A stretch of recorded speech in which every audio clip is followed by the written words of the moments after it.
Hello students, today we will discuss nationalism and imperialism, that is the last topic of our first chapter of history, that is the idea of nationalism in Europe. Okay, so आज हम nationalism and imperialism के बारे में discuss करेंगे जो कि हमारी history का लास्ट टॉपिक है. Okay, but first of all इसको डिस्कस करने से पहले we should know the meaning of nationalism and imperialism. Okay, so first of all we will discuss the meaning of nationalism.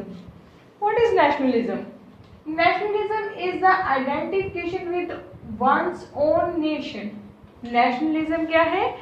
किसी भी लोग जो हैं कोई भी कंट्री के, उन लोगों की नेशन की पहचान है nationalism. Okay, where some groups of humans, जहाँ पे कुछ लोगों का जो ग्रुप है such as ethnic groups should be free to rule themselves.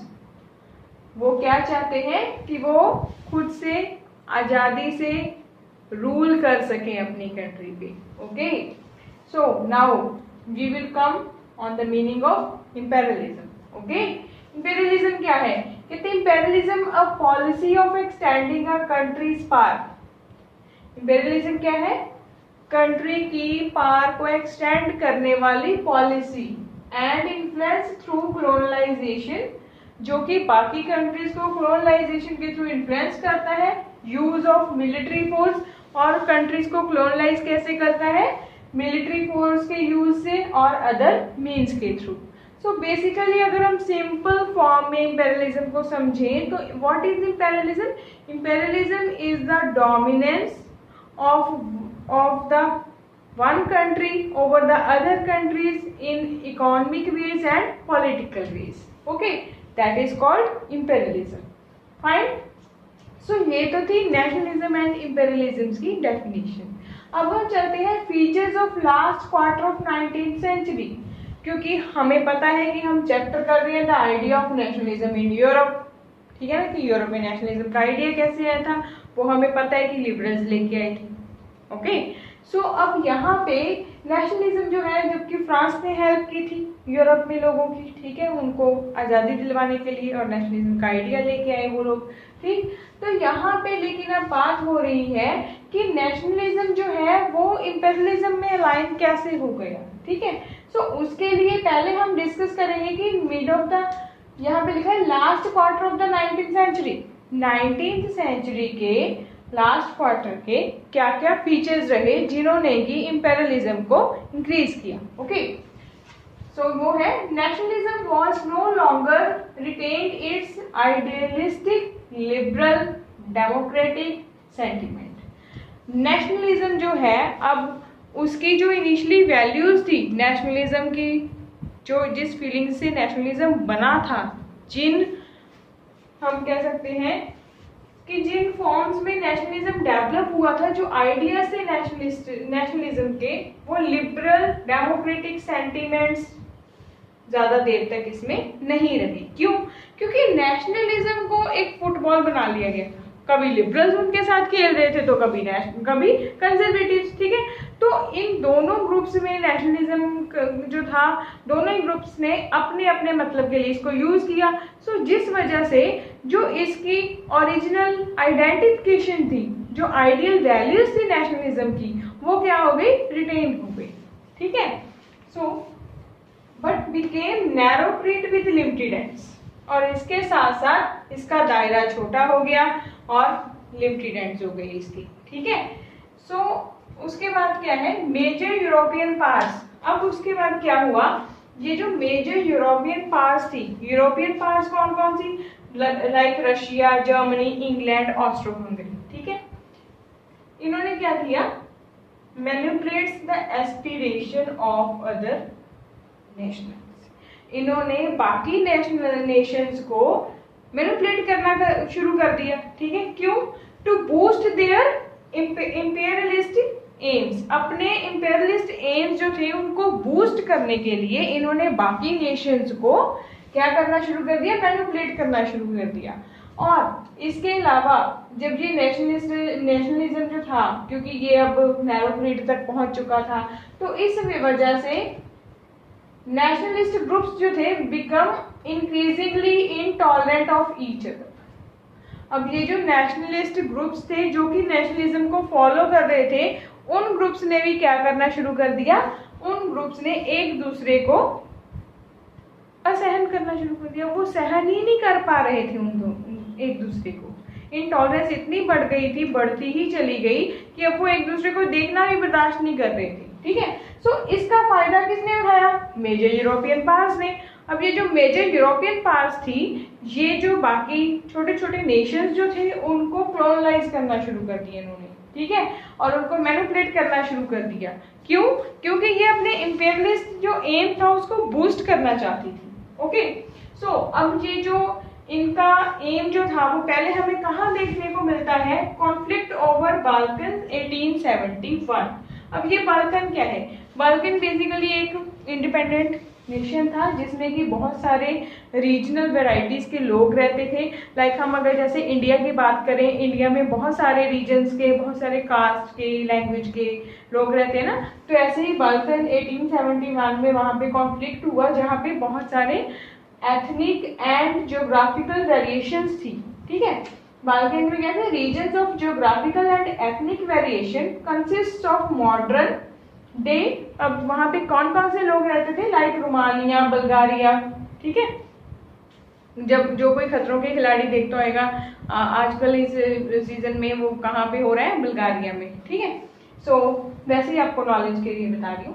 Romania, Bulgaria, Albania, Greece, Macedonia, Croatia, Bosnia Herzegovina, Slovenia, Serbia and Montenegro.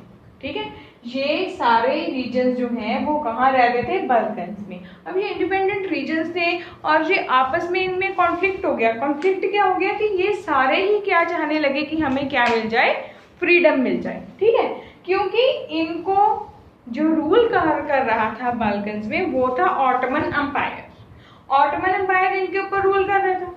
तो अब ऑटोमन एम्पायर के अंडर ये नहीं रहना चाहते थे, क्योंकि उसने बहुत कोशिश की कि वो इनको यूनाइट करके रख सके, बट वो अनसक्सेसफुल रहा ऑटोमन एम्पायर। तो ऑटोमन एम्पायर के अनसक्सेसफुल रहने की वजह क्या हुई कि अब ये नेशनलिज्म की फीलिंग की तरफ चल पड़े कि हमें अपना इंडिपेंडेंट नेशन चाहिए। ओके, सो अब लेकिन ये जो लोग हैं, ये सारे मतलब अलग अलग रीजन्स के लोग जो बाल्कन्स में रहते थे, उनको एक नाम दिया जाता था, inhabitants were known as Slavs. उनको क्या बोला जाता था, स्लेव्स। ये आपको क्वेश्चन भी आ सकता है कि वहां में जो बाल्कन्स में इनहैबिटेंट्स रहते थे उनको क्या बोला जाता था, उनको बोला जाता था स्लेव्स। ओके, फिर उसके बाद जो नेक्स्ट हमारा सब टॉपिक है वो है इंटेंस राइवलरी। अब ये इंटेंस राइवलरी क्या है, मैंने आपको बताया कि बाल्कन्स में कॉन्फ्लिक्ट हुआ तो जिसकी वजह से क्या हुआ कि ये जो रीजन, अलग अलग रीजन्स के जो लोग थे वो अब इंडिपेंडेंट होना चाहते थे, वो ऑटोमन एम्पायर के अंडर नहीं रहना चाहते थे, जिस वजह से इंटेंस राइवलरी शुरू हो गई।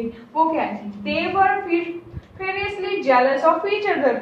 वो एक दूसरे से बुरी तरह से जेलस करना शुरू हो गई। ठीक है, each wanted to gain more territory. अब ये जेलस कौन करता था, मेजर पार्ट्स ने एक दूसरे से जेलस करना शुरू किया। Each wanted to gain more territory at the expenses of others. अब हर एक जो था रीजन वो ज्यादा टेरिटरीज चाहता था as compare to the others. ठीक है, rivalry between big European powers, competition हुआ बिग यूरोपियन पावर्स के बीच में, जिसमें आता है Russia, Germany, England, Austro Hungary. Okay, ये बिग यूरोपियन पावर्स थी जिन्होंने की कंपटीशन किया over trade colonies, naval and military might के through. Okay, this led to a series of wars. इसी वजह से, क्योंकि अब ये जो बिग यूरोपियन पावर्स थी ये चाहती थी एक्सपेंशन। ठीक है, ये चाहती थी एक्सपेंशन, क्यों, ताकि ये अपने आप को एक्सपैंड कर सके। ठीक है, तो इसी वजह से इन्होंने आपस में वॉर करना शुरू कर दिया। सो यही वॉर जो है आगे चल के रीजन बनी फर्स्ट वर्ल्ड वॉर का। ओके, सो ये तो थी इंटेंस राइवलरीज की। तो अब हम चलते हैं रिजल्ट्स की तरफ। ठीक है, इस राइवलरी की वजह से और इवन इस कॉन्फ्लिक्ट की वजह से जो रिजल्ट्स निकले उसको डिस्कस करते हैं। फर्स्ट है nationalism aligned with the imperialism, nationalism का जो आइडिया था अब वो किस में चेंज हो गया, इंपेरियलिज्म में, ठीक है। Led Europe to disaster in 1914, जो कि यूरोप को किस तरफ लेके गया, डिजास्टर की तरफ 1914 में। So second point is colonized nations began to oppose imperial domination। अब ये जो colonial regions थे, ठीक है, ये जो colonial regions है, ये तो था इसका फर्स्ट पॉइंट। सेकंड पॉइंट है ये जो colonial nations थे जिनको कि ये बड़ी पार्ट्स ने colonize किया हुआ था, अब उन्होंने डिमांड करनी शुरू की कि हमें इंडिपेंडेंस चाहिए, ठीक है। सो वो इस इंपीरियल डोमिनेशन के अगेंस्ट हो गए। इसमें क्या था आगे, anti imperial movement spread everywhere, ठीक है। एवरीवेयर क्या शुरू हो गया, एंटी इंपीरियल मूवमेंट, ठीक। जैसे हमारा इंडिया था, ऑब्वियसली वो ब्रिटेन के अंडर था, 1947 में हमें इंडिपेंडेंस मिला ना, ठीक है, तो उसने भी तो यही शुरू किया था, ठीक है। तो इसी तरीके से जो बाकी कॉलोनाइज्ड कंट्रीज थी जो कि इसके अंडर थी, यूरोपियन वीक पावर के अंडर, उन्होंने भी सब तरफ एंटी इंपीरियल मूवमेंट शुरू कर दिया। Okay, nation states came to be accepted as natural and universal. वो क्या चाहते थे, ये जो कॉलोनाइज्ड कंट्रीज थी ये चाहती थी natural and universally accepted nation state, मतलब ऐसा नेशन स्टेट जो कि यूनिवर्सली एक्सेप्टेड हो, ठीक है। सो ऐसा ये natural and universally accepted nation state चाहती थी। फाइन, सो ये तो था हमारा chapter the idea of nationalism in Europe, इसका लास्ट टॉपिक। ओके, होपफुली आपको ये अच्छे से समझ आ गया होगा। Okay, thank you friends.